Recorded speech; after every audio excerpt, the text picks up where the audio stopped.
우리 인사합니다. 예, 지금 머리가 바쁜 것 같아. 계속 물보네. 할렐루야 샬롬 하고 우리 인사합니다. 할렐루야 샬롬 샬롬 샬롬 샬롬 샬롬 샬롬. 하나님 사랑합니다. 여러분 주 안에서 사랑합니다.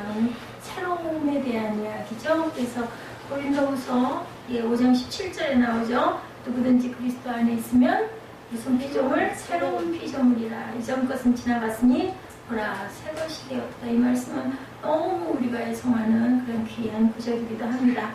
새로움이라는 단어를 제가 그 사전에서 찾아봤습니다. 예, 새삼스럽다, 신선하다, 뉴, 프레쉬, 오리지널. 이게 바로 새로움이라는 그런 뜻을 갖고 있더라고요. 예, 새로운 생각, 이전 것과 다른 그런 것이 바로 새로움 아닌가. 전과 달리 생생하고 산뜻하게 느껴지는 맛을 느낀다. 매우 절실하거나 필요하거나 아쉽다. 이렇게 정의가 되어 있더라고요. 종종 그런데 새로운 것이란 없다라는 생각을 할 때도 있습니다. 아무리 찾아봐도 별로 새롭지가 않아. 그죠? 우리는 어떻게 해요? 낙심합니다. 예, 새로운 것이 참 좋기는 좋죠. 성경에 나오는 해 아래 새 것이 없더라. 이런 말들도 있습니다. 예, 그런데 가만히 생각해 보면 새로운 것은 처음 생각을 다시 끄집어내는 것이라는 말이 아닐까라는 그러한 생각도 듭니다. 예수님이 이 땅에 오셔서 하신 일, 처음 하나님의 생각을 알려주신 것이고 초대교회의 역동성이 사라지고 종교화되어 가자 계속 이제 그렇게 예배, 아까 이삭 성전 보셨죠? 너무 아름답죠? 다시 예수님의 생각을 알고자 가르치신 것이 신약의 서신서들이다. 그래서 역사의 완성이 어디서? 신약에서. 구약은 우리에게 약속들을 알려주시죠. 이렇게 하면 이런 약속을 너희가 이룰 수 있다 하시고, 신약에 예수님이 오셔서 우리에게 주시는 그 율법을 사랑으로 잘 실천해라. 예, 그렇게 하시면서 완성이 어디서? 요한계시록에서 새로울 새하늘과 새 땅에서 이루어진다. 아까 우리 묵상에 나오죠. 제가 그냥 올리지 않습니다. 그런 부분들을 오늘 말씀과 접목을 해서 아까 그 성당 모습도 그렇고 여러분들에게 되도록이면 좀 이해하고 또 새롭게 느껴지셨으면 하는 마음으로 이렇게 연결을 합니다. 역사상 가장 혁명적인 중세 종교개혁 당시에 성경과 은혜로 돌아가자는 외침이 있었습니다. 요즘 한국교회에 획기적인 일이 일어났어요. 한교총이라는 단체가 탄생을 하죠. 그동안 이런저런 이유로 이 한기총인이 한교 연인이 하는 단체들이 자신의 정통성을 주장하면서 힘을 과시하고 분열된 것을 치유하자 이런 의도를 가지고 있다고 합니다. 그런데 새롭게 탄생한 한교총에서 제일 많이 하는 말이 뭐냐? 이제 한국교회가 하나가 되었으니 한국교회의 힘을 보여줍시다. 이렇게들 얘기를 하는데요. 어디를 가나 오늘 세민 예배에서도 어떻게 해요? 혼자가 아니라 함께, 그죠? 뭔가를 이루어가는 것이다. 그래서 우리가 우리 마음들을 낮추라고 예수님께서 낮추면 어떻게 해주신다고? 높여주신다고 얘기를 하죠. 그래서 우리가 어떤 것을 너무 최고 1등 인류 하다 보면 결국은 무너질 수밖에 없다. 아까 제가 그런 부분에 설교를 하면서 우리 아이들 너무나 우리 사무엘 특히 그냥 아주 방학 내내 너무 보기에 이렇게 성실하지가 못하고 게으르고 그죠? 그래서 아주 그 때문에 제가 그냥 좀 이렇게 막 좀 웃기는 얘기를 하면서 했더니 에스더 집사가 나보고 왜 옛날에 안 그랬는데 왜 그렇게 됐냐고 눈에 눈물을 흘리면서 웃었어요. 예, 그렇게 마음이 이렇게 그냥 아주 뭐라 그럴까 그냥 안타깝습니다. 그래도 자죠, 그죠? 그래도 잡니다. 가만히 생각해 보니까 처음 교회는 힘을 보여주는 것이 아니라 힘이 없음을 증명하는 그런 곳이었지 않았나. 교회들이 힘이 있어도 힘을 쓰지 않는 것 때문에 시작된 것이 기독교의 역사하고 십자가의 복음입니다. 힘 있다고 그걸로 막 죽이고 정복하지 않죠. 죽죠. 내가 대신, 그죠? 피 흘리죠. 그렇게 함으로 거기서 뭐가 피어나요? 거기서 다시 그 믿음과 그리고 전도의 그 힘으로 많은 하나님의 나라들이 세워지는 것을 우리가 봅니다. 그래서 피 흘림이 없으면 사함도 없고 피 흘림이 없으면 교회가 서지를 못한다라고 한다. 그처럼 우린 죽어야 된다는 거죠. 예, 진정한 한국교회의 힘은 힘이 없다는 것을 증명할 때 힘이 있다. 이게 역설적이긴 하지만 성경 말씀은 그러시죠. 여기에 새로움이라는 것을 한번 대입해서 함께 은혜를 나눠봅니다. 진정한 새로움이란 가장 오래된 신앙의 본질을 다시 끄집어내는 것이 새로움이다. 예, 이렇게 생각해 볼 수가 있습니다. 이런 새로움이야말로 뭐라죠? 능력이라는 거죠. 예, 우리가 능력을 힘입어야 합니다. 세상과 신앙의 차이는 어떨까? 세상과 우리 신앙이 다른 것이 과연 무엇일까 생각해 보죠. 세상은 자신이 가진 것으로, 자신이 노력한 것으로 자신의 능력을 발휘하는 것을 성공이라고 이렇게 얘기하지만, 신앙은 우리가 가진 것을 내려놓고 우리를 쓰시는 하나님의 손에 나를 올려놓는 거예요. 맡기는 거예요. 그랬을 때 성공한다. 누구를 만나요? 나는 아무것도 할 줄 모릅니다. 나는 약합니다. 나는 보잘것없습니다. 이럴 때 하나님께서 우리에게 은혜를 주시죠. 그래서 새롭게 일어나게 하신다. 사도 바울은 이 세상의 방식과 신앙의 방식을 무엇으로? 옛 것과 새 것으로 오늘 구별하고 있습니다. 오늘 보면 16절이죠. 그러므로 우리가 이제부터는 어떤 사람도 육신을 따라 알지 아니하노라. 비록 우리가 그리스도도 육신을 따라 알았으나 이제부터는 그같이 알지 아니하노라. 우리가 육신을 따라 알기 시작을 했어요. 그죠? 이전에는 육신을 따라 알았으나 이제는 그렇게 하지 않겠다. 뭐를 따라 알아요? 영으로 알게 되죠. 하나님께서 우리에게 뭐를 주셨기 때문에? 성령을 주셨기 때문에 누가 오시고 예수가 오심으로 인하여. 그래서 우리가 영으로 알게 된다. 제가 새벽 예배에서도 그 얘기를 했던 것 같아요. 예, 찬양을 하도 아이들이 소리를 내질 않아서 제가 반주기 소리를 껐어요. 껐는데 우리 에스더 집사 열심히 혼자 목소리밖에 안 들리고 우리 아이들 목소리는 좀 소리 좀 안 내봤으면 싶더만은 어쨌든 간에 아이들이 하도 찬양을 안 해서 제가 그래서 소리를 안 내서, 만약에 나와가지고 아이들 특송 시간이었죠. 너희들이 특송을 하면 하늘에서 막 돈다발이 쏟아진다 그러면 어떻게 할 것 같냐, 막 줄을 쓰지 않겠냐고 제가 얘기를 했습니다. 근데요, 여러분들 눈에 안 보이시죠? 근데 하늘에서 은혜가 쏟아집니다. 어때요? 찬양하시면서 은혜 받으실 때 없으세요? 저는 참 많던데요.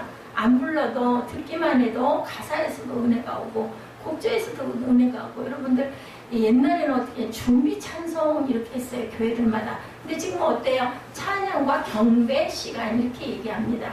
찬양하는 시간도 예배 시작, 예배 중이라는 거 여러분 잊지 마시고 찬양에 항상 열심히 동참하시고, 모르는 곡일 때는 가사로라도 마음으로 음미하시기 바랍니다. 예배예요, 예배. 몸을 드리는 예배입니다. 영어 성경에서 이 부분이 조금 더 명확하게 표현하고 있습니다. 육신을 따라 알았으나 NIV 성경의 worldly point of view 이렇게 말씀하고 있습니다. 고린도 교회 성도들이 예수님을 믿기는 했지만 세상의 관점에서 보았다라는 거예요. 그런데 이제부터 그런 세상의 관점에서 예수님을 보지 않겠다는 거죠. 예, 어떤 한별 목사님이란 분이 쓴 흔드심이라는 책에 흥미로운 예화가 있어서 제가 발췌했습니다. 1957년에 여러분들 노벨상을 받은 2명의 알베르트가 있었다고 합니다. 한 사람은 여러분들 잘 아시는 알베르트 휴바이처 박사 아시죠? 아프리카에서 의사이자 선교사로 헌신하는 삶을 살다가 돌아가신 분이죠. 그 공로로 노벨 평화상을 받았어요. 다른 한 사람은 노벨 문학상을 받는 알베르트 까뮤 아시죠? 그래서 알베르트 2명이 있었다는 거예요. 두 사람은 노벨상의 상금으로 얼마일까? 이게 10만 불씩 받았다고 합니다. 그 돈으로 까뮤는 파리공교에 성 같은 별장을 사고 평소에 사고 싶던 멋진 그 승용차도 샀다고 그래요. 이게 어쩌면은 그 뭐라 그래야 되나, 뭐 레이싱할 수 있는 멋진 차를 그런 차를 사지 않았을까 저는 상상을 해서. 스포츠카, 그죠? 반면에 슈바이처 박사는 그 상금으로 아프리카의 가봉 랑바레네에 병원을 지었다고 합니다. 뭐 이분은 의사이시니까. 어느 날 까미는 자신이 꿈꿔왔던 차를 타고 별장으로 가다가 그만 교통사고로 생을 마감하고 그 멋진 차 타고 가다가 죽었어요. 그리고 그 별장은 누구의 소유가 됐는지 그 이후로는 알 길이 없습니다. 슈바이처 박사가 세운 아프리카의 병원은 지금도 사람의 생명을 살리는 일에 쓰임을 받고 있다. 새로움이라는 것이 과연 뭘까요, 여러분들? 그죠? 하나님의 관점에서 그리스도를 보기 시작하니 그리스도께서 하나님의 관점으로 우리의 인생을 보게 해주시는 것. 거기서 우리가 새로운 것들을 발견하고 찾아야 된다는 거예요. 아, 저 사람은 저러니 나는 이렇게 가지 말아야 되겠다. 새로운 걸 발견하는 거죠. 이런 말씀을 우리에게 주고 계십니다. 말씀을 준비하면서 새로움이란 하나님께서 붙잡힌 인생이라는 생각, 그죠? 깨달지 못했던 것을 깨달았으니까, 깨달지 못했던 세계를 깨달았으니까, 말씀 속에서도 어느 날 문득, 그죠? 아, 내가 하나님을 사랑한 게 아니라 하나님이 나를 먼저 사랑하셨대. 하나님의 사랑 자체시래. 제 예를 들어서 얘기하는 깜짝 놀라죠. 이럴 때 새롭게 그 성경 말씀이 보이는 거예요. 너무 귀하게 느껴지는 이게 바로 새로움이다. 우리 옛것 속에서 새로움을 발견하고 새게 뭔가가 와가지고 우리 새 물건 보면 너무 좋지만 그게 아니라 우리 정말 낡은 물건 속에서 거기서 귀함을 발견하는 거, 이것도 새로움이라는 얘기죠. 이 말씀을 지금 하고 계시는 겁니다. 하나님의 쓰심에 나를 맡기는 인생, 이것도 새로움이에요. 만일 우리가 자신이 누리고 싶은 것을 누리고 살다 가는 삶이 의미 있다고 생각한다면 하나님께 쓰임받는 인생의 매력을 절대로 느끼지 못한다. 하지만 하나님께서 들어 쓰시는 인생이 가치가 있다고 생각한다면 그 인생은 하나님의 손에 붙잡힌 능력 있는 새로운 삶이 되게 된다는 거예요. 우리의 모습은 그대로 똑같은 이한나이지만, 우리 정사무엘이지만 새롭게 변화될 수 있는 것, 그게 바로 새로움이지 않겠는가? 그럼 능력이란 과연 무엇일까? 누군가의 삶을 바꾸고 누군가에게 영향을 끼치는 것은 아닐까? 그렇죠? 그게 바로 능력입니다. 누가 누구에게, 그죠? 주변에 가까운 사람에게, 벗에게, 아니면 제가 누구에게인가? 말씀에서 여러분들이 뭔가가 깨달아 깜짝 느꼈다면 그것이 바로 내가 능력을 그 사람에게 끼치는 거죠. 하나님께서 우리를 부르시고 우리에게 복음을 주시는 이유는 왜 능력 있는 삶을 살라는 것이 아닐까, 여러분들 생각해 보시기 바랍니다. 그래서 자녀를 낳으시는 거예요, 여러분들이. 그리고 이웃과 함께 살아가는 거예요. 공동체에 함께 우리가 모이는 거예요. 왜냐하면 영향을 끼치려고. 하나님의 능력을 돌려주는 거죠. 우리가 사랑도 나누면 점점 더 불어난다고 하죠. 이게 바로 능력 끼치는 것을 말씀하시는 것이다. 우리를 부르시고 우리에게 복음을 주시는 이유는 이렇게 능력 있는 삶을 니만 갖고 잘 먹고 잘 살아라가 아니라 나누며 살아라 인 거예요. 혼자만. 아까 그 알베르트 까미하고 슈바이처 박사 얘기했잖아요. 이런 것처럼 스포츠카 타고 멋진 별장사고 좋았겠죠, 몇 년 동안. 근데 결국 남는 건 무엇이냐는 거죠. 그걸 우리가 생각할 줄 알아야 된다. 영국 웨스트민스터 사원은 왕의 대관식이 열리는 곳입니다. 그런데 그 교회 지하에 한 선교사의 무덤이 있어요. 누굴까요? 평생을 아프리카에 바친 데이비드 리빙스턴 무덤입니다. 그 박사가 돌아올 때, 그죠? 빵빠리를 울리고 왕이, 그죠? 내려오니까 그죠? 군악대가 막 사역을 하고, 여러분들 제가 그때 예화 여러분들이 몇 번 들려드렸을 거예요. 근데 이 박사의 내외는 30년 동안을 아프리카에서 선교하고 돌아오는데 힘쓸고 간 그 자리에 휴지만 널려 있는 거죠. 아무도 없어요. 반기는 사람도 아무도 없고. 하나님께 눈물을 흘리면서 그렇게 기도했대죠. 마음으로 기도했겠죠. 하나님, 저는 뭡니까? 했다는 거죠. 그랬더니 하나님이 그러셨대잖아요. 아직 끝나지 않았다. 이렇게 말씀을 하셨다 그래요. 그리고 나중에는 하나님의 은혜 가운데 아름답게 생을 마감하는 그런 모습이 나타났던 제가 예화가 생각이 납니다.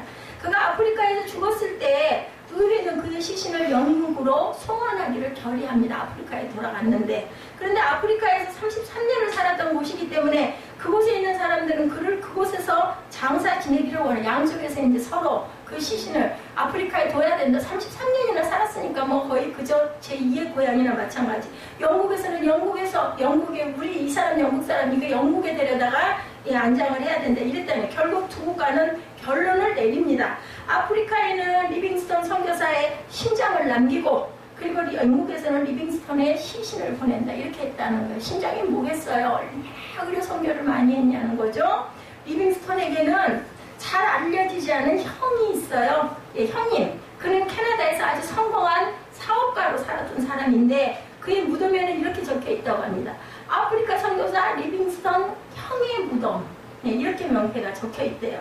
오늘 우리의 마음 가운데 새로운 관점으로 인생을 볼 수 있는 눈이 열렸으면 좋겠습니다. 사업을 잘해서 돈을 어마어마하게 벌어서 유명하게 알려졌던 이 사람이 결국은 가난하고 초라하게 살았던 그 선교사의 형의 무덤이라고 이렇게 이름이 지어진다는 것. 새로운 거 아셨죠, 여러분들? 이렇게 새로운 모습들을 발견하시기 바랍니다.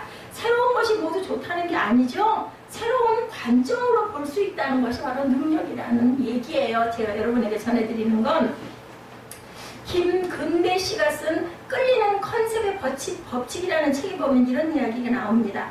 1998년 세르게이 브린과 레리 페이지라는 두 명의 스탠퍼드대 학생이 검색 엔진을 연구하고 있어요. 스탠퍼드 대학교 여러분들 아시죠? 검색 엔진을 연구하고 있었는데 이 검색 엔진 시장은 포화 상태였다고 그래요. 그 시장 자체가. 시장에서는 이미 야후 여러분들 아시죠? 알타비스타, 익사이트 등이 치열하게 경쟁 중이었다고 합니다. 그러나 그들은 다른 사이트에서 인용되는 빈도가 높을수록 그 사이트에 높은 점수를 주는 방법으로 우수한 검색 엔진을 만들었어요. 그들은 알비스타나 익사이트에 이 검색 기술을 팔려고 했지만 거절당했어요. 그래서 구글을 창업하여 시장에 직접 뛰어들었습니다. 지금 뭐 되게 다 뭐예요? 구글 아니에요? 야후보다 구글이 더 유명하죠? 당시 야후를 비롯한 선도업체들은 검색 엔진 시장에 포화되자 서비스를 TV나 신문에 대체하는 새로운 인터넷 미디어로 컨셉을 확장하고 있었다고 그래요. 구글은 역으로 검색에만 집중하는 컨셉으로 승부를 보기로 해요. 그래서 초기 페이지에 눈에 거슬리는 배너 광고를 없애버립니다. 그리고 돈을 받는 대가로 특정 검색 결과를 상위에 보여주지도 않는 일관되게 고객만을 생각하기로 합니다. 이를 구현하기 위해서 가로 10cm, 세로 1cm 남짓한 검색 창만으로 웹사이트를 단순화했다고 그래요. 탁월한 검색 기술과 고객만 생각하는 역발상으로 창업한 지 불과 3년 안에 구글은 최대 경쟁사인 야후를 누르고 가장 많은 사람이 이용하는 검색 엔진이 되었어요. 그래서 지금도 구글을 쓰고 있죠. 구글이 성공을 거두자 야후나 라이코스 같은 추월당한 경쟁자들이 특별히 검색 엔진을 개선하기 위한 연구를 하고 웹사이트를 단순화하려고 노력하는 등 구글을 거꾸로 모방했다고 합니다. 기업에서 참 많이 하는 이야기, 다르게 생각하라. 여러분들 다르게 생각하는 관점을 가져보셔요. 역발상. 근데 성경이 이렇게 역설적인 이야기들을 많이 하죠. 너희가 죽으면 너희가 살리라. 네 생명이 살고자 하면 죽으리라. 똑같은 거예요. 이건희 회장 알죠? 이런 말을 했습니다. 마누라와 자신감 빼고 다 바꿔라. 이렇게 얘기를 항상 했다고 합니다. 그런데 저는 이미 하나님을 믿는 우리에게 하나님께 주신 거대한 선물이 있어요. 이 세상을 다르게 볼 수 있는 눈을 주셨다는 거예요. 하나님의 눈. 여러분들 안 보이는 게 안 보이는 게 없는 게 아니라는 거 여러분들 아시죠? 그죠? 공기도 우리 눈에 안 보여요. 그죠? 가장 아름답고 가장 귀한 것들은 돈으로 살 수가 없습니다. 눈으로 보이지 않습니다. 우리 눈 보는 한계가 너무 미세하고 약하죠. 우리 귀도 마찬가지고. 그것이 우리를 이 세상에 능력 있게 살도록 하셨다는 거죠. 우리가 하나님을 볼 수 있는, 이 세상을 다르게 볼 수 있는데 그렇지 않은 사람도 나이가 들면 눈이 달라지더라고요. 아름다운 자연을 보면 그 속에 오면 신비한 창조주, 조물주를 예수 믿지 않은 사람도 그래서 자연을 그렇게 사랑하게 되죠.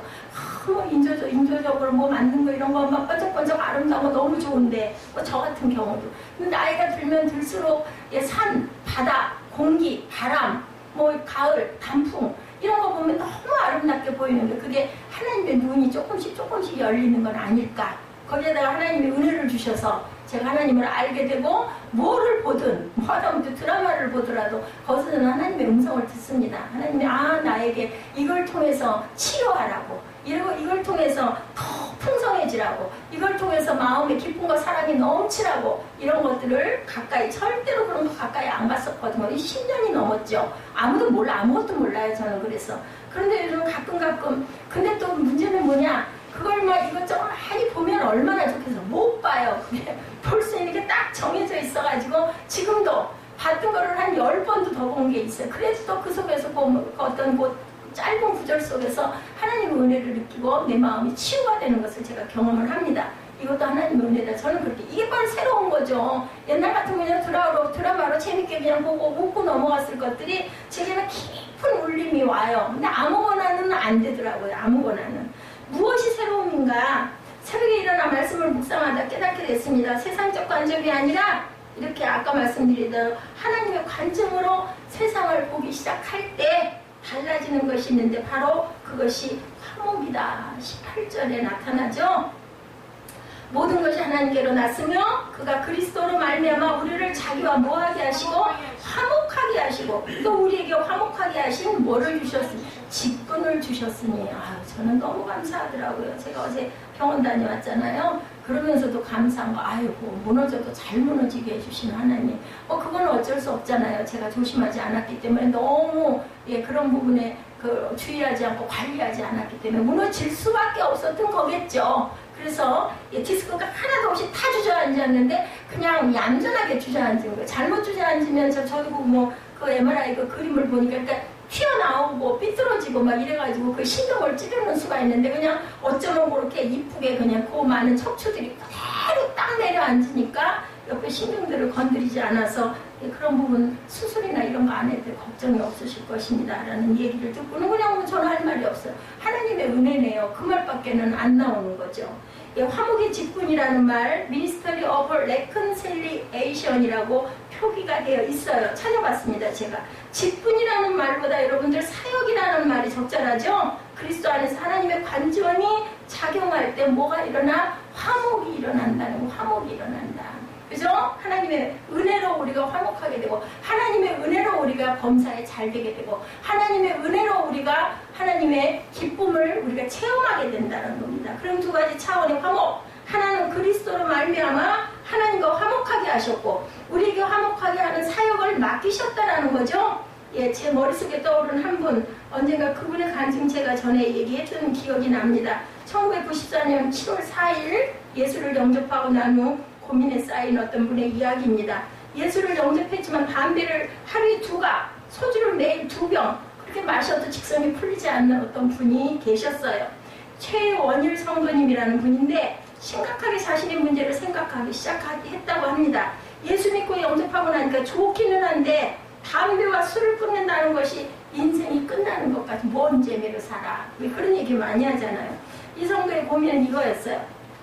예수님과 더 정이 깊이 들기 전에 빨리 예수를 끊어야겠다 이렇게 생각을 했다고 합니다. 세상 세원상가에서 장사하던 그분은 예수를 믿기 시작했다는 소문이 나죠. 주변에 계시던 술 친구들이 쫓아와가지고 막 놀리는 거예요. 유혹하는 거예요. 그리고 찔러보는 거예요. 야, 술 먹으러 가자. 야, 한잔 해야 되잖아. 막 이러는 거예요. 그래서 이렇게 대답했다고 그래. 제발 나 좀 봐주게. 너희가 이러지 않아도 나는 충분히 괴로워. 지금 이 문제로 인하여.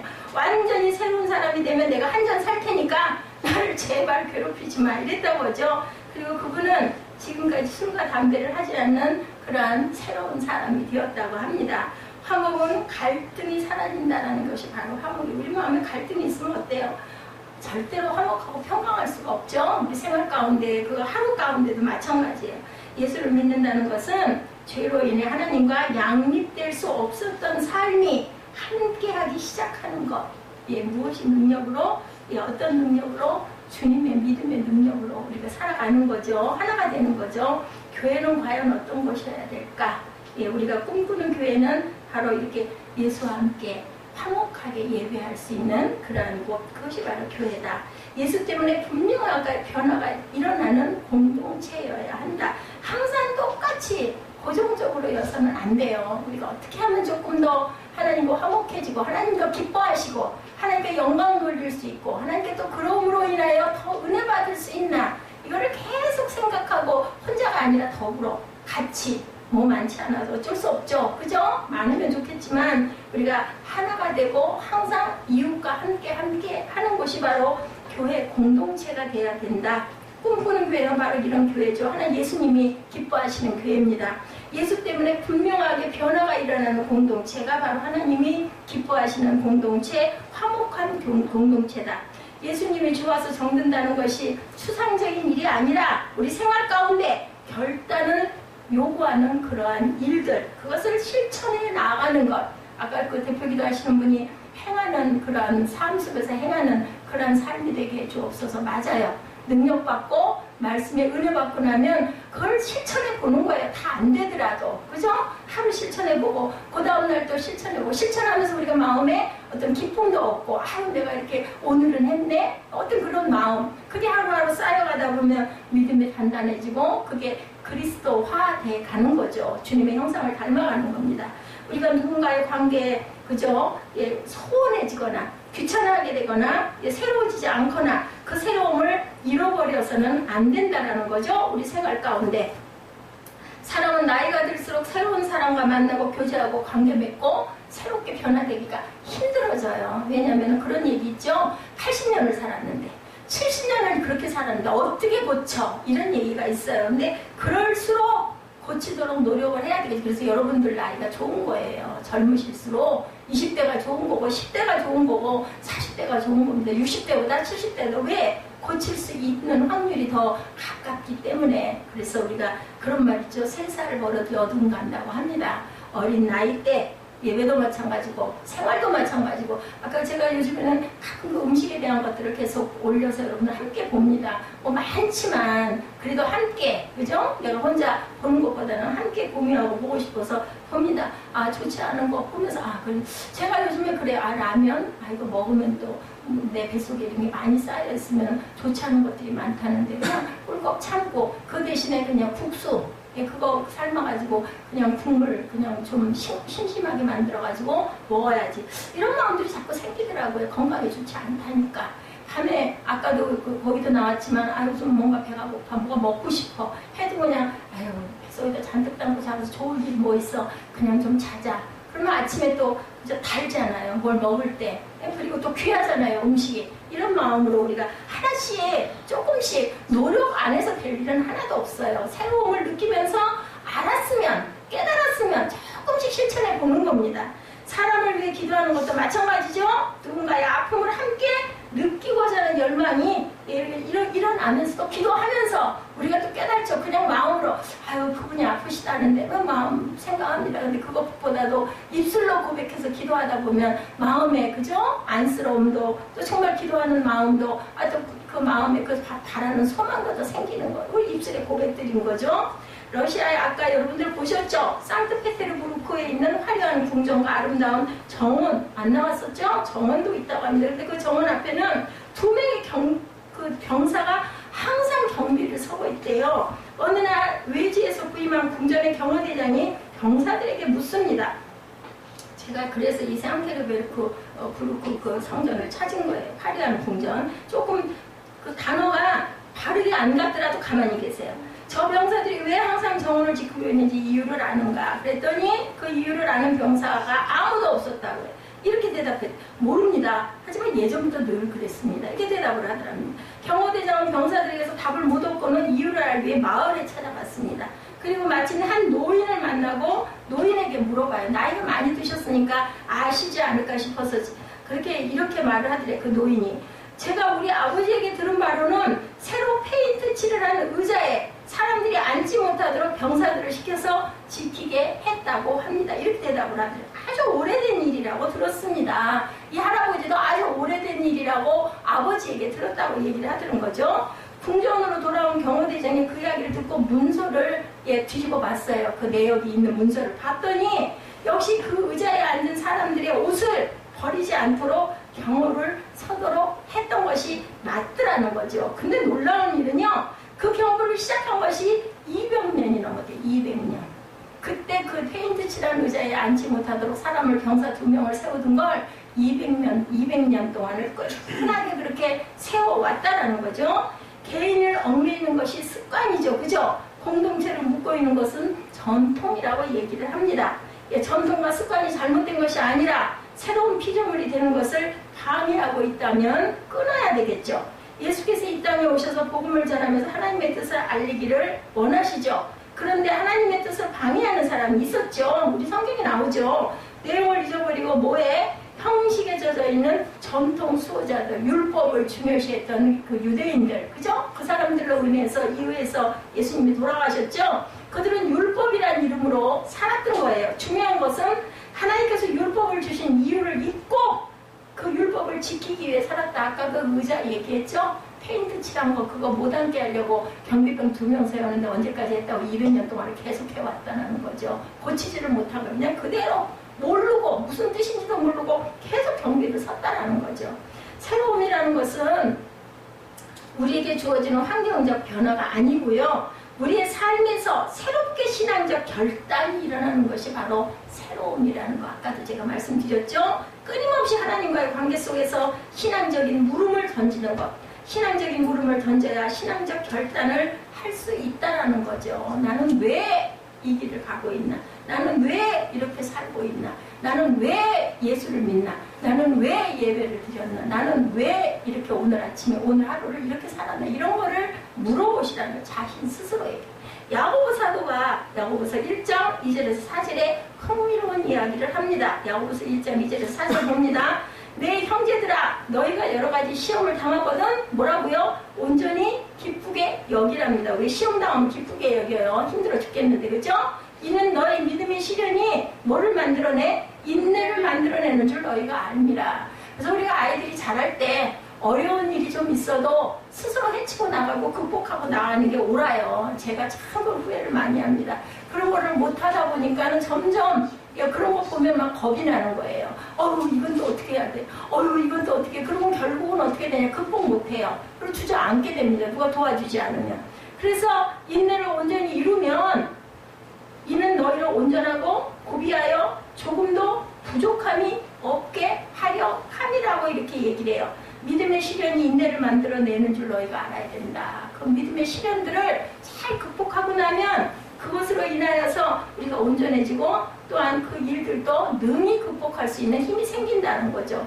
여기다, 그죠? 기쁘게 여기라 이 얘기. 여기다라는 단어는 그리스도인들에게 주어진 아주 놀라운 포인트 오브 뷰, 시점, 관점이 된다는 거예요. 그리스도 안에서 우리가 그렇게 여기기로 할 힘이 생긴다는 건데, 하나님과 우리 사이의 가장 큰 문제는 죄의 장벽이다. 제가 아침에 교회 오면서 들으니까 기독교 극동방송에서 그런 얘기 하더라고요. 우리는 하나님이 만드신 작품이기 때문에 굉장히 우리가 사랑의 마음, 선한 마음, 그런 마음으로 선하게 사람을 만드셨는데 우리 안에 뭐가 들어와서 사단으로 인한 죄가 들어옴으로 인하여서 하나님과 대적하는 관계가 생겼다라는 그런 얘기가 제 마음에 와서 꽂히더라고요. 그 말씀을 하더라고요. 그렇기 때문에 우리는 매일매일 뭐 해야 된다? 감사해야 된다. 항상 감사하기도 하지만 그렇기 때문에 더 많이 감사해야 된다. 뭐가 왔더라도 시련과 어려움이 온다 할지라도 자꾸 감사해야 그 사단을 멀리할 수 있다는 이야기를 제가 들으면서 교회를 들어왔습니다. 죄로 인해 사람들이 시험이 올 때 우리는 절망하죠. 그죠? 어려움 생기면 자꾸 이건 아무래도 이건 안 될래나 봐. 자꾸 절망하게 됩니다. 우리가 암이 걸려도 이 절망감 때문에 일찍 죽는다고 그러죠. 하나님께서 자신의 삶을 심판하신다는 생각으로 괴로워합니다. 나 이런 죄가 있다니까 하나님이 나를 이렇게 해서 나를 버리시려는 거, 나를 이렇게 힘들게 하시나 봐. 이런 생각을 한다는 거. 절망하는 사람에게는 인내가 없어요. 피하고 싶고 도망가고 싶고. 바로 저 같은 사람. 마음이 그냥 자꾸 움츠려드는 거죠. 왜냐면 능력이 없으니까, 못하겠으니까, 그거 극복 못하겠으니까, 그냥 아주 제일 힘든 거. 프린터기 고장날 때 난 잘 못하거든요. 이런 거 이거 스피커 잘 안 되고 이거 오작동 나가 이거 어떻게 해 겁나. 제일 먼저 떠오르는 사람, 그거 잘하는 사람 떠오르죠. 근데 꼭 기가 막힌 거 그 사람하고 관계가 안 좋을 때 그걸 꼭 이게 탈이 나는데 프린터기가 멀쩡하다가 탈이 나고 어떻게 할 줄 모르는데. 근데 그래도 그걸 극복할 줄 알아야 된다. 그 인내를 우리가 온전히 잘 이루고 가야 된다는 거죠. 죄로 인해 사람들이 시험이 들어올 때 절망하는데 그 절망으로 인해서 사람들에게는 인내가 자꾸 줄어들고 없어진다. 절망이 무서운 것은 기대하지 않기 때문에 어떤 것도 하려고 하지 않는다. 나 할지 모르니까, 난 이건 모르니까 그냥 돈으로 해결하려고 그러지 말라는 거죠. 보면 손에다 잉크 시커멓게 묻히고 맨날 그거가 씨름한 사람이 나중에 그거 잘 다루더라고요. 할 줄 알아야 된다는 거죠. 그래서 오늘 성경이 우리에게 증거하는 것 19절입니다. 곧 하나님께서 그리스도 안에 계시사 세상을 자기와 뭐하게 하시며 화목하게, 본문 19절이에요. 화목하게 하시며 그들의 죄를 그들에게 돌리지 아니하시고 화목하게 하는 말씀을 우리에게 부탁하셨느니라 이렇게 말씀하고 있습니다. 우리가 화목하게 하시려고 하나님께서 작정하신 일, 우리가 하나님을 대적하던 죄를 더는 우리에게 돌리지 아니하시겠다는 겁니다. 우리 죄로 인해 절망적이었던 삶에 뭐를 주시겠다고? 소망을 주시겠다고 말씀하시죠. 혹시 우리의 잘못으로 깨어진 인생을 깨어진 채로 두지 않으시고 회복시키시겠다고 이렇게 말씀하신다는 거. 우리가 잘못은 아니할지라도 혹시 금이 간 인생을 하나님께서 쓰시겠다고 얘기하죠. 모세도 어떻게 했어요? 광야 40년 돌고 나서, 그죠? 베드로도, 그죠? 야곱도 전부 다 그랬죠. 우리가 그렇게 화목하신 하나님께서는 그 화목의 이야기를 누군가에게 전하도록 우리에게 뭐를 주셨어요? 사명을 주셨어요. 그 그릇으로 너는 살아라인 거예요. 뭐 그게 꼭 목사가 되고 꼭 무슨 전도사가 되고 선교사가 되라는 게 아니라 세상 가운데서 네 이웃에게 네가 가장 영향 미칠 수 있는 사람이 뭐 아내는 남편에게, 남편은 아내에게, 뭐 아니면 뭐 친구에게, 그죠? 내 자녀에게. 거기서부터 시작되는 거예요. 그렇게 우리에게 그런 사명을 주셨다. 우리가 하나님과 화목함으로 놀라운 인생을 살 뿐 아니라 누군가에게도 그런 인생을 살도록 직분을 맡겨주셨다. 하다못해 내 아들에게, 내 딸에게라도, 그죠? 대개 자녀들은 부모를 닮게 돼 있어요. 어떤 습관이나 특히 좋지 않은 것들, 그런 거 여러분들 하지 마시기 바랍니다. 참으시기 바랍니다. 그런 것들은 아이들에게 왜냐면 온전하게 잘 가르쳐 줘야 되니까. 그래서 제가 우리 아들이 여기를 오면 제가 뭐 땀을 뭘 보고 이러다가도 탁 끊습니다. 그리고 아이가 느리죠. 그러고 있으면 그동안 너무너무 피곤해서 나는 좀 눕고 싶고 쉬고 싶은데 정말 웬만해서는 전 눕지 않습니다. 앉아서 그냥 저도 같이 뭐 성경물을 뭐 보든지 뭘 뭐 만들든지 이렇게 하고 갑니다. 본문 20절에 놀라운 말씀이 기록되어 있죠. 네, 뭐라고 말씀하고 있어요? 우리 본문 5장 20절 한번 봅니다.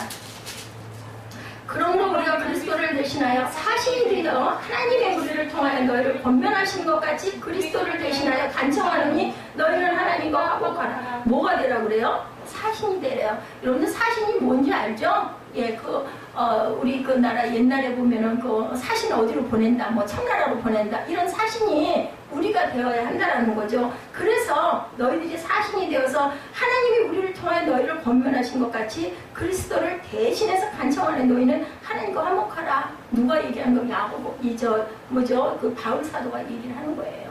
사신이 돼서 그리스도를 대신해서 너희들이 그렇게 해라. 예, 우리말 성경에 그리스도를 대신하여 사신이 되어라고 기록되어 있는 게 크라이스트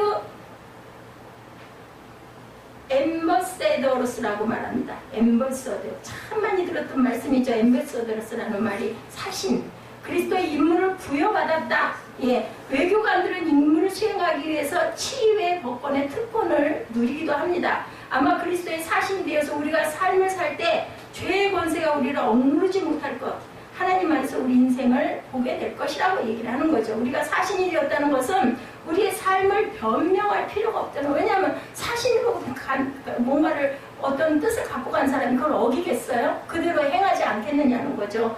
캐나다의 그 전 총리 크리티행은 선천적으로 한쪽 귀가 들리지 않는 청각 장애인이었다고 합니다. 더구나 안면 근육 경색으로 입이 삐뚤어져서 발음도 어눌했다고 그래요. 가난한 집에 태어나 치료 시기를 놓친 그는 그런데도 신체적인 장애를 딛고 1993년 10월 제20대 총리의 자리에 올랐어요.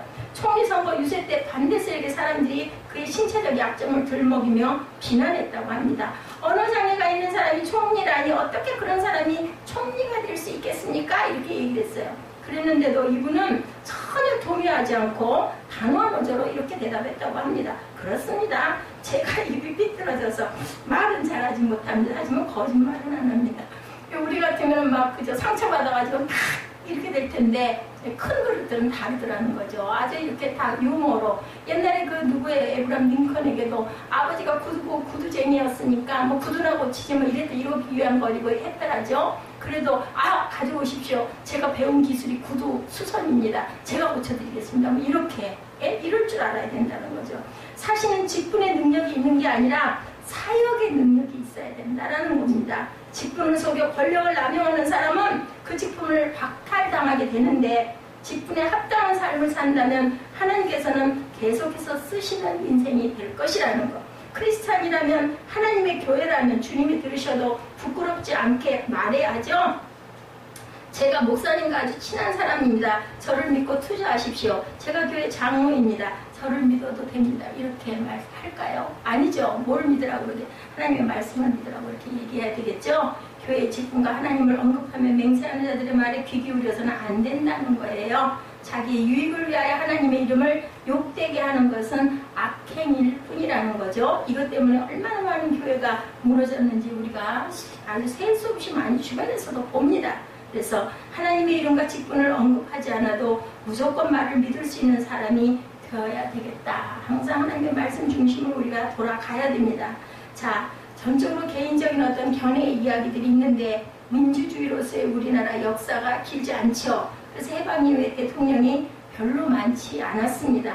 우리 근대사의 격변기에 3명의 장로가 대통령이었고 한 대통령의 부인이 장로였는데 그 일 또한 쉬운 일은 아니었죠. 크리스천들에게 바람이 있다면 장로라는 직분을 가지고 좋은 정치를 해줬으면 하는 거였는데 결론은 하나님의 그 영광을 드러내질 못하고 하나님을 욕되게 하는 일들이 참 많았습니다. 예, 그리고 그분의 공과는 역사가 판단할 부분이 많이 있겠죠. 장로가 대통령이 되면 왜 크리스천들은 특별한 관심을 가지고 그들을 바라보게 될까? 예수 믿는 사람, 크리스찬 대통령 좀 낫지 않을까? 이런 기대를 거는 건 아닐까요? 그죠? 아무리 봐도 장로라는 직분으로 사람들에게 신뢰를 주지 못하는데 어떻게 그런 마음으로 정치를 한다고 크리스찬의 향기가 드러날 수 있겠는가? 정말 우리가 항상 우리가 그런 부분들을 조심해야 되겠다. 한 교회를 통해서 맺어진 인맥, 어쩌면 같은 신앙생활을 하는 사람들이 가장 믿을만하다고 생각하지만 같은 교회에서 신앙생활을 했다는 것이 절대로 능력은 아니라는 것. 능력은 어디에서만 하나님의 말씀으로부터만 나온다는 거죠. 그래서 여러분들 새로움을 위해서 익숙하면서 일단 떠나시는 부분부터 시작해 보시기 바랍니다. 사도 바울의 오늘 본문이죠. 17절에 그런즉 누구든지 그리스도 안에 있으면 새로운 피조물이라 이전 것은 지나갔으니 보라 새 것이 되었거든. 뭐라 그래요? 이전 것은 지나갔다라고 이렇게 얘기합니다. 그에게 이전 것은 무엇일까? 바울이 자랑스럽게 생각했던 신분, 학력, 그리고 인맥 아니죠. 그런 것들 아닙니다. 그가 새 사람이 되고 나니 이 모든 것은 지나갔다. 이전 것은 지나갔다. 이렇게 얘기를 합니다. 별로 중요하게 여기지 않았다. 우리 세빈 예배에서도 A부터 F까지 유형의 사람들 제가 쭉 얘기해 줬죠. 그래 보니 인류대학을 나오고 기가 막힌 사람들이 선호하는 학과에서 또 유학까지 가서 거기서 학위까지 받아가지고 돌아와가지고 아주 대학에서도 중책을 맡아봤다 한들 누가 그걸 알아주겠냐는 거예요. 또 다시 또 문교부 장관은 왜 안 돼? 그 학교 총장은 왜 안 돼? 끝이 없다는 거죠. 그렇게 인생을 허비하고 살아서 결국은 뭐가 남냐는 거죠. 흔드심이라는 책에 하나님께서 누군가를 쓰실 때는 삶을 흔드신다라고 나와 있습니다. 흔들어 놔야 중심이 뭔지, 그죠? 우리 밑에 뭔가 침실물 가라앉았을 때 막 흔들어 보죠. 뭐가 떴나 보는 거죠. 이런 것처럼 하나님께서는 중심이 바로 서기 위해서 반드시 흔드신다라는 것. 여러분들 기억하시기 바랍니다. 새 것이 된다는 것은 옛 것을 버리고 떠난다는 거죠. 그렇게 생각하고 성경을 보니 하나님께서 누군가를 능력의 사람으로 쓰실 때 떠나라고 저도 그랬어요. 그래서 기억나죠? 제가 그 기도원에서 자꾸 떠나라고 하시는데 어디 성으로 가야 되나? 이런 얘기를 했던 기억이 납니다. 이 자리에서 떠나라는 거죠. 자신의 익숙함, 자신을 지지해 주는 것, 가장 믿을 만한 것, 소중한 것, 결국 새로움의 체험은 이전 것과 결별에서부터 오는 것이다. 떠나라. 그것에서 그냥 털고 일어나라. 아무것도 없는 빈몸이 돼봐라. 그리고 다시 시작해라. 이것이 바로 새로움이라는 거죠. 예. 그 30-40년 전에 신앙생활을 하던 어떤 사람들의 얘기입니다. 두 사람은 신앙적으로 장로가 되고 한 사람은 권사님이 되고 한 사람은 집사님이 되고 한 사람은 목사가 되었다고 그래요.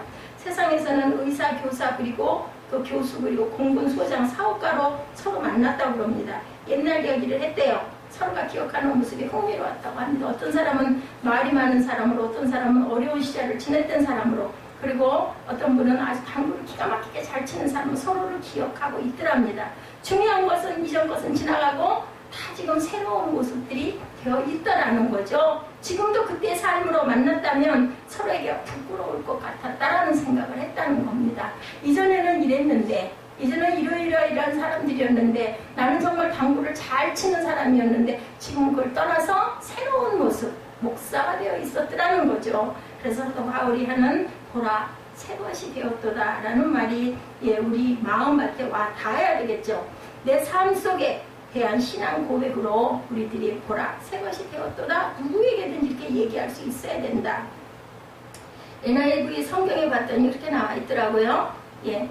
The old has gone, the new has come, 이렇게 나와 있습니다. 조금 더 명확하게 이 말을 우리가 가끔 NIV 보면 전 그래서 잘 모르지만, 잘 못하지만 영어를 항상 밑에다가 깔아가지고 제가 본문을 볼 때 항상 같이 봅니다. 우리가 흔히 문법적으로 이야기하면 현재 분사라고 얘기합니다. 과거부터 언제까지? 현재까지 지속되는 일이다. 새로움이 능력인 것은 획일적인 사건으로 끝나는 것이 아니라 지금도 계속되는 일이기 때문입니다. 하나님을 믿는 우리에게 가장 큰 특권은 새로운 피조물이 되었다는 것. 복음이 들어가면 우리의 옛 자아가 깨어지고 옛 습성을 버리게 되고 하나님 앞에서 우리 인생을 보게 되고 빛 대신 하나님 앞에서 우리의 모습을 보게 되고 그리고 잘못된 부분들이 드러나면 흔들어서 떠오르는 어떤 침체물들 나쁜 것들이 있으면 비워서 버려서 다 깨끗하게 가라앉은 정수를 만들어가는 인생이 되어야 이것이 바로 보라 이전 것은 지나갔으니 새로운 것이 되었도다라는 고백이 된다는 거. 뭔가 새게 들어와 있는 게 아니라 내 모습에서 나쁜 것들을 비워버리고 새롭게 일어나고 새롭게 깨닫는 것이 바로 새로움이라는 거죠. 그래서 복음이 선포되는 곳에서는 뭐가 일어난다? 아까 기도처럼 행함이 일어난다는 겁니다. 많이 못하더라도 단 하나 깨달았으면 그 하나를 행함으로 실천하는 것들, 이게 바로 복음입니다. 복음의 역동성이죠. 복음의 능력을 사는 사람은 끊임없이 자신의 삶에 물음을 던지는 사람이어야 한다. 그냥 똑같은 답습이 아니라 항상 물어보는 거죠. 항상 하나님의 뜻대로 제가 가고 있나요? 내가 정말 그리스도의 사신으로 내 임무를 잘 감당해서 내 이웃에게, 내 자녀에게, 그리고 내 성도들에게 잘 증거하고 전하고 있나요? 내가 또한 실천하고 가고 있나요? 이걸 물어봐야 된다. 우리가 제가 이 자리에 언제까지나 있을 리가 없죠. 그죠? 항상 후퇴해 갑니다.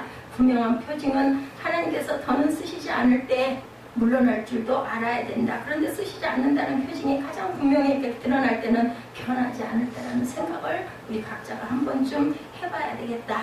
현재 익숙해져서 역동성 있게 일하시는 성령께 반응하지 못할 때, 그럴 때가 바로 하나님께 버림받는 때라는 생각도 한번 해봐야 되겠다. 몽골에서 사신이 되어 인생을 산 사람의 간증 이야기입니다. 무엇보다도 하나님을 대신하여 친구를 대신하여 치열하게 인생을 산다는 것이 이렇게 놀라운 능력으로 나타날 수 있다는 것을 생각나게 하는 사람의 이야기인데, 안암병원의 뇌과 의사로 있다 다시 몽골에 돌아간 어떤 분의 이야기입니다. 10월 호주 의료 선교대회에 나가 선교대회에서 만나 여름에 이열치열 부흥회 강사가 초청해서 그 박관태 선교사님이라고 그래요. 그래서 순봉교회 이영민 목사님이 이 책을 아주 잘 요약해 놨는데, 최근에 고대 안암병원 외과 의사인 박덕환 선생님이 지으신 나를 이끄시는 하나님의 손이라는 책을 읽고 은혜를 받았다고 합니다. 간증의 이야기예요. 이분은 고등학교 3학년 때 예수님을 영접하고 그 다음에 의과대학에 갔다 그래요. 의과대학에 들어갔을 때 성령의 은혜를 체험하고 앞으로 의료 선교사가 되겠다 그렇게 그 선언을 했다고 합니다. 그래서 의료 선교를 하는 단체에 가서 6년 동안 훈련을 받았다고 그래요. 근데 의과대학 본과과정에 들어가서 신앙이 점점 흐려지고 약해졌다고 합니다. 왜냐하면 온종일 시험하고 수술하고 스트레스를 받다 보니까 그냥 그죠? 저녁 때가 되면 그냥 스트레스 풀자 하고 맥주 한 잔, 두 잔 이렇게 하다 보니까 자꾸 술을 가까이 했던 거죠. 어느샌가 저녁에 술 취해서 쓰러져 있는 자신의 모습을 보기 시작을 했다고 합니다. 그래서 점점 주님과 멀어지게 되었는데 어느 날 자기와 함께 의료 선교하기로 헌신했던 친구가 암에 걸리고 말았다고 합니다. 그 친구가 가장 가까웠던 친구였는데, 야 관태야, 내가 부탁이 있는데 내가 몽골에 선교사로 가기로 했는데 내가 지금 암이 걸려서 못 가. 자네가 내 대신 좀 다녀와주면 안 되겠나? 이렇게 부탁을 하더라는 거죠. 그래서 몽골을 가게 됐다고 그래. 이분이, 이 신앙이 약해진 관태라는 이분이 책에 나와 있는 내용이에요. 몽골의 곳곳에 가니 많은 문제에 처한 사람, 병든 사람이 너무 불쌍한 모습으로 죽어가고 있더라는 거죠. 그래서 그 몽골을 돌아보고 한국으로 돌아오기 전날 밤에 밤하늘을 보는데, 몽골 하는데 그 새까만 하늘에 얼마나 초롱초롱 별이 많은지, 거기는 공기가 좋았던가 보죠. 그 별들이 잠시 그것을 둘러봤을 때 보았던 몽골 사람이 얼굴로 변하면서 주님의 음성이 들려왔다고 합니다. 저들을 위해서 누가 갈까? 나는 저들을 위해 너를 사용하고 싶다. 이런 음성이 들렸다고 합니다. 그 순간 그냥 눈물을 흘리면서 주님, 제가 가겠습니다. 이제 제 일생을 주님께 바치겠습니다. 이렇게 서원을 했다고 합니다. 한국에 돌아와서 몽골 말을 배우는데 가장 가까웠던 친구가 그만 아무도 또한 세상을 떠납니다. 석 달 후에 그 친구가 죽으면서 미안해, 함께 못 갈 것 같아. 내 몸까지 대신해줘. 이렇게 유언을 남기고 주님의 품에 그가 안겼다고 합니다. 그래서 그가 인턴 레지던트를 마치자마자 4살 배기 딸 첫 돌을 맞은 둘째 그리고 아내와 함께 몽골로 들어갔다고 그래요. 2001년부터 5년 동안 가서 사역을 감당하고 2년 반 동안 외과 의사로 복강경 수술, 그 어려운 수술을 약 2,000건의 수술을 집도해서 손이 마비가 될 정도로 2,000건의 그 집도를 하려면 20년 정도를 해야 할 수 있는 그 숫자라고 해요. 근데 이분은 2년 반 동안에 2,000건의 수술을 손이 마비가 될 정도로 했다고 합니다. 얼마나 많은 그 아픈 사람들이 그 몽골 가난한 나라에 많았으면 정말 선교를 기가 막히게 한 거죠.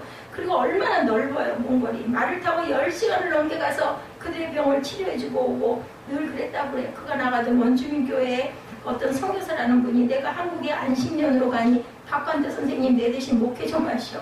그래서 그곳에서 또 말씀 전하는 일을 하고 있다라는 이야기를 몽골 온지 9개월밖에 안 됐는데 말도 잘 못하는데 어디가 아프냐 뭐가 문제냐 그런 말을 해도 설교는 몽골식으로 어떻게 설교를 해야 될 것인가 암담했다고 합니다. 그런데 기도만 하면 하나님이 내 양을 치라고 계속 말씀을 하시더라는 거죠. 그래서 기도원 300명사에 대한 설교문을 만들어서 그 다음 몽고말을 잘하는 분한테 번역을 시키고 다시 몽골 사람한테 교정을 받아서 원고를 깡그리 외워버렸다고 합니다. 그 몽골 말로 설교하고 또 설교하고 그냥 자면서도 중얼중얼 계속 자고 깨면서도 중얼거리고 얼마나 스트레스를 받아서 왜냐면 몽골 사람들의 말을 모르니까 첫 설교를 하는데 외워서 해야 하니까 근데도 성령의 감동으로 많은 사람들이 은혜를 받았다는 어떤 그런 이야기.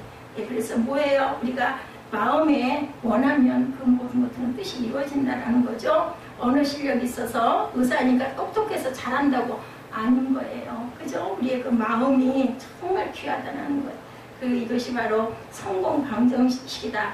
그래서 우리가 하나님을 사랑하고 하나님의 뜻대로 부르심을 받으면 궁극적으로 모든 것이 뭐예요? 합력하여 선을 이룬다라는 것.